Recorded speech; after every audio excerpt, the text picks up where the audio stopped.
روزے کی کتنی قسمیں؟ روزے کی 5 قسمیں ہیں: فرض، واجب، نفل، مکروہ تنزیہی، مکروہ تحریمی۔ فرض روزے کون سے ہیں؟ اس کی 2 قسمیں ہیں: فرض معین جیسے ادائے رمضان، فرض غیر معین جیسے قضائے رمضان۔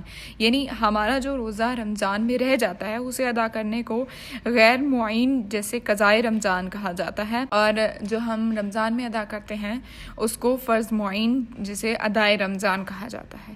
واجب روزے کون سے ہیں؟ اس کی بھی 2 قسمیں ہیں: واجب معین جسے نظر معین، واجب غیر معین جسے نظر متعلق۔ نفل روزے کون سے ہیں؟ عاشورہ یعنی 10 محرم کا روزہ اور اس کے ساتھ 9ویں کا بھی، ہر مہینے میں 13ویں، 14ویں، 15ویں عرفہ کا روزہ، پیر اور جمعرات کا روزہ، ششر عید کے روزے، صوم داؤد علیہ السلام یعنی 1 دن روزہ 1 دن افطار، ان میں سے کچھ مسنون ہیں اور کچھ مستحب۔ مکروہ تنزیہی کون سے روزے ہیں؟ صرف ہفتے کے دن روزہ رکھنا، نزو و مہرگان کے دن